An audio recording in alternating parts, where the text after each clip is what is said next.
So I feel like film is this gateway drug where you can like get people thinking about things and being emotional and being emotive and connecting with stories that are different, wildly different than their own.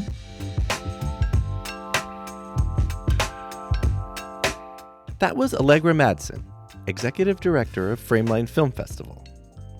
I'm Jeff, and this is Storied San Francisco, a podcast all about the artists, activists, and small businesses that make this city unlike any other in the world. This is my bonus episode on Frameline 48, this year's Film Fest, which kicks off next week. I talked with Allegra over Zoom to hear a little bit about her, how she made her way to San Francisco, and this year's Frameline. Here's Allegra. I am Allegra Madsen, and I'm the executive director at Frameline. The ED, as you told us. I am the ED, but that acronym also has other meanings, and I refuse to accept those. I appreciate that. I always make the joke that I was born in the Great Dismal Swamp because I was born near the Great Dismal Swamp in the southern Virginia. It was hot. It was humid. It was southern. It was also a beach town, but that's how the reason I fell in love with movies was because it was so damn hot that I would get up in the mornings as soon as I could, like, ride my bike anywhere, and I would ride my bike to the theater because it was air conditioned, and I would theater hop all day long, just seeing different parts of movies all day long. And that is one of the origin stories that I tell about falling in love with movies. The old unofficial double feature, yeah? The triple. Or quad, yeah. It was all day until I felt too uncomfortable. I'm like, they're onto me. But I don't do that anymore. They're a little bit more, a little bit stricter. But I could map out a whole day in the air conditioning. Right. I know that swamp of which you speak. I spent a little bit of time out on the East Coast, and we have, I feel like, a lot of the same characteristics as far as like being surrounded by water, but it's not a swamp here. It's not a swamp here. There are like no mosquitoes. And the Bay is different than the Bay, as it turns out, is different from Virginia. So yeah, I kind of fell in love. Yeah. I'm sorry, just roughly what decade were you growing up? 80s, 90s. Formative years, 80s, 90s. Okay. And then I just wanted to leave. So I left as soon as I could. I love my family. I love all of them, but I was done. I went to college in Chicago. I went because I wanted to be a writer for what I don't know why. Writing to me is absolute torture. I know that other people love it. Like it's absolute torture for me. But so I decided to torture myself in Chicago. And I went to Columbia College, which is known as more of a film school. And so I sort of was like on this sort of periphery of film throughout college. Then I moved to LA because everybody does. I worked in some art galleries and museums, and I think my secret goal was always trying to get to San Francisco. When I was a kid in Virginia, I was really into reading the beats and like Jack Kerouac, and also trying to like uncover the women of the Beat generation. Like, where the hell were they? What were they doing while all we're sleeping with each other? So it was like I just always had this dream of the Bay that I wanted to come here. So eventually I made my way up here. I went to CCA for contemporary art curating. And I just was really focused on how art can build community and how you can use art as a tool to bring people together and get them talking about things. I love that. Yeah, it was sort of the social practice thing that I was following. And were there classes at CCA around that kind of thing? Yeah. Amazing. All the more reason to love that school. I've been a little bit adjacent, like had good friends who went there or worked there. I did a little bit of, speaking of writing, I dabbled in it. I feel a lot about it like you do. Anyway, seems like a really good school.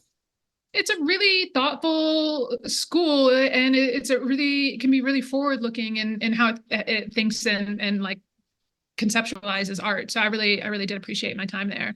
Yeah. And yeah, I feel like film is just a gateway art form. Like I feel like it's an art form that's accessible, generally speaking, financially it's pretty accessible to most folks. And also people know how to interact with it. Like you know what to do when you walk into a movie theater. You know, I'm gonna get my popcorn, my soda, I'm gonna sit down, the lights are gonna go down, and you know how to accept it. And I think there are some barriers to other art forms where people are not as comfortable with it, with the whole artifice of art. It's just not it's not as grounded. So I feel like film is this gateway drug where you can like get people thinking about things and being emotional and being emotive and connecting with stories that are different, wildly different than their own. So yeah, that's how I kind of tie that all together, I guess. Was your move, you said from Chicago to LA, was that because you wanted to be in the film industry? Did you want to, was that the idea or? I just was like, I gotta get to California. I was just, I just wanted to get, yeah, I was tired. I was tired of the heat in Virginia. I was tired of the snow in Chicago. And I was like, well, let's see what's happening on the West Coast. And I don't know why I felt that LA was going to be more accessible for me. I think I was going to, just seemed easier to me. But it sounds like Uh, you corrected that mistake pretty quickly. The LA yeah. mistake. So can I get either a specific year or kind of roughly when you came to SF? You're gonna have to ask my wife. I want to say it was 20 years ago. 20. That's a good round number. I feel like that's a good number. It was. And you've been here ever since? I've been here ever since. I when I moved here, I moved one street over from where I am now. I did move around a bit, but I ended up right back where I landed. Yeah, every ending is a beginning or something like that.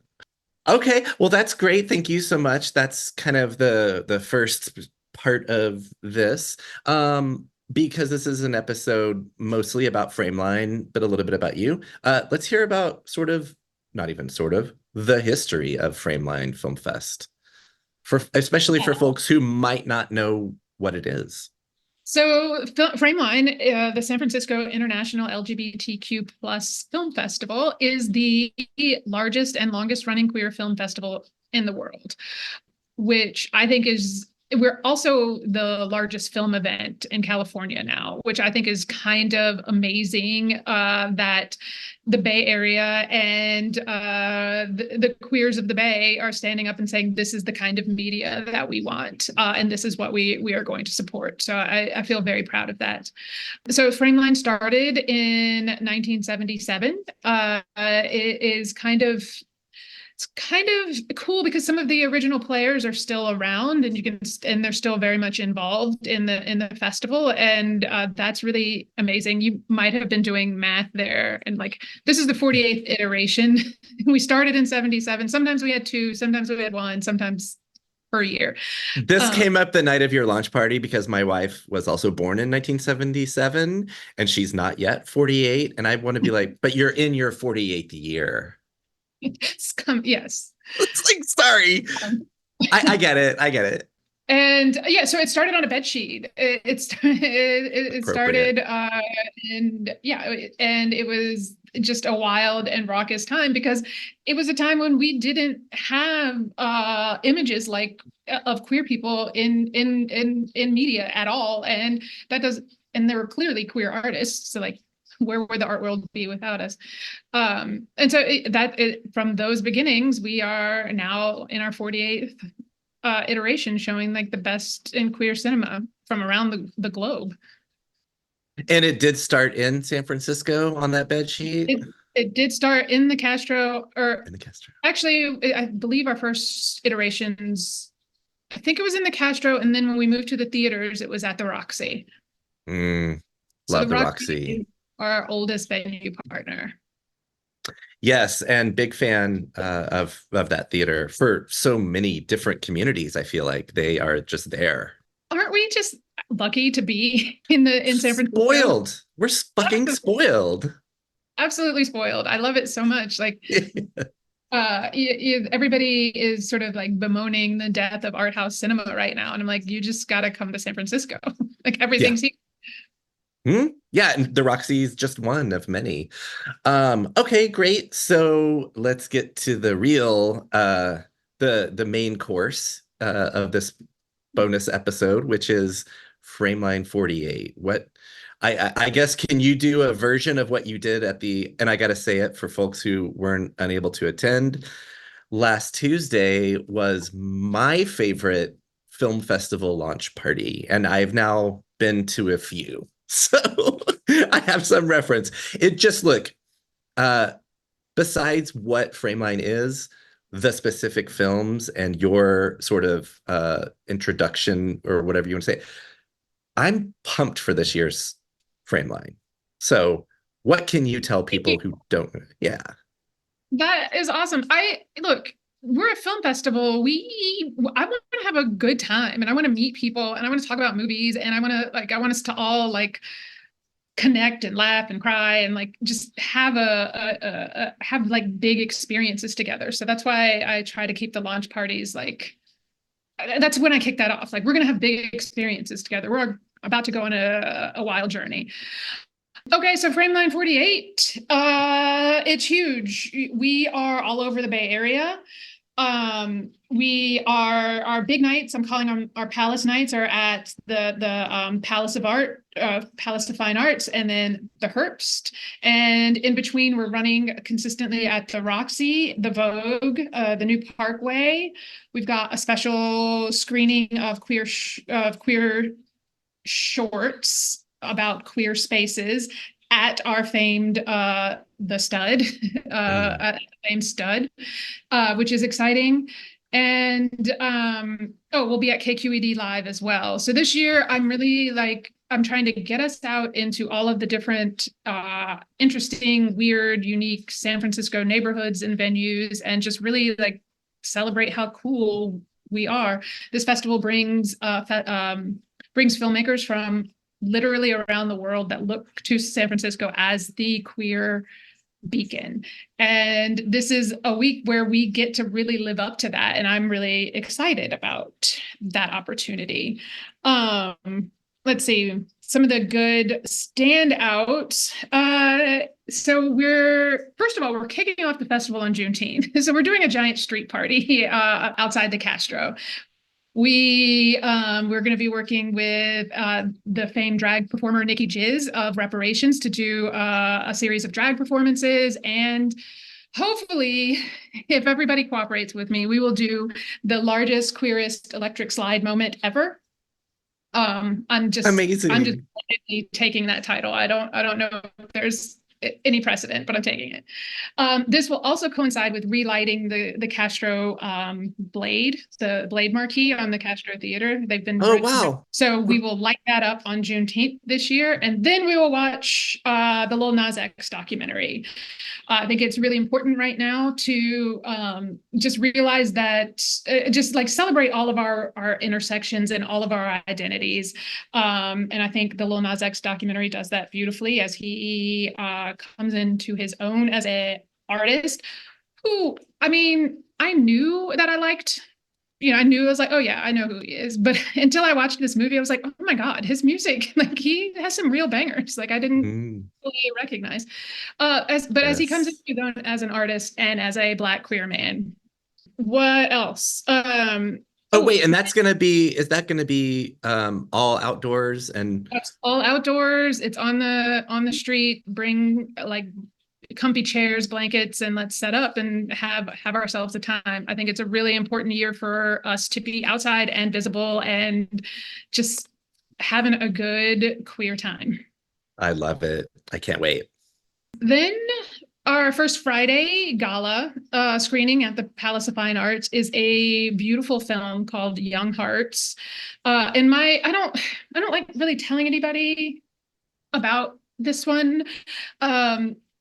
Because I just don't, you should just see it. It's technically a coming of age story, but it's really just for anyone. It's like, I keep saying it is like a new coming out story, a new coming of age story, a new coming out story, without any trauma. And Mhm.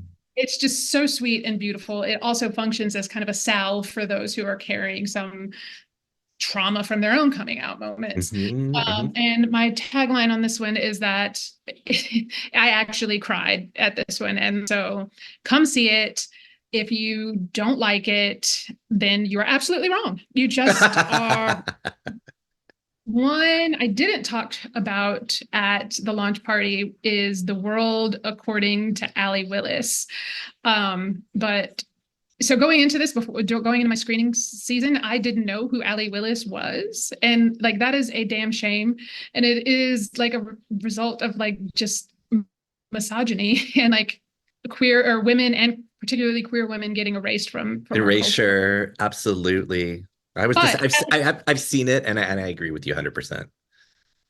you've seen it. I have. Yeah, I love it. Well, my wife covered other film festivals. We saw it, I believe, for There South are other. by. I don't. Yeah, Okay. no. Sorry. What I meant was my wife is from the future, So but Allie, Ali Willis is from the future, like, and I just so present in all of our lives. How did we not know? how did we not know? She wrote September. Like Correct. Claudia. Like that Wow. that is her. What?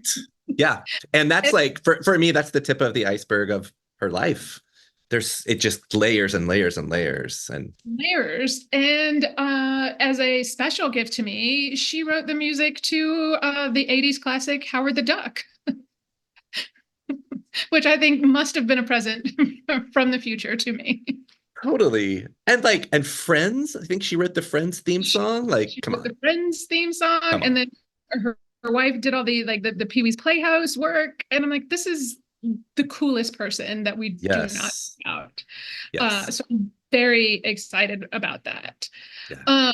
We also have a documentary about San Francisco's own, well, transplant, Linda Perry, Mhm. uh, of the Four Non-Blondes, like everybody's go-to lesbian karaoke song, What's Up? And we'll be hosting a live concert, a live Linda Perry concert as our Pride kickoff event, which is great because that song was written right here in the Mission. And Right. like, how cool is that? Amazing. I actually wanted to ask quickly because well, I'm on your email list and also I've seen your website and like I mentioned, I was at the launch party. And so I know you guys are doing these groupings. There's like the date night and then the LOL, or I'm butchering what we all have come up with, but you know what I mean here, right? Can you maybe tell folks about a couple of those? Because I think that's a really clever way for you all to package things. So, of course, I'll tell you, we have an amazing retro program too that's running through the festival. So Frameline as an organization, we also participate in the restoration of queer films annually, and I think it's just important to our like cultural history to make sure that we give these films the space they deserve and may not have originally gotten. So the first one we're showing Go Fish, the 80s, the 90s, that new queer cinema classic by Rose Trochet, and Guinevere Turner will be here. What else are we doing? Then one of I can never say this because I'll say this about all the films. One of my personal favorites is Pumping Iron 2, The Women. Pumping Iron 1 catapulted Arnold Schwarzenegger to fame. But this Pumping Iron 2 is all about female professional bodybuilding from like 1984. And the conversations that they're having about gender at that moment are so absolutely profound and like salient for today. Plus, it's just really cool. And I went out of my way to make sure that we had the original Grace Jones soundtrack on it. So we're going to show it in 35 with the original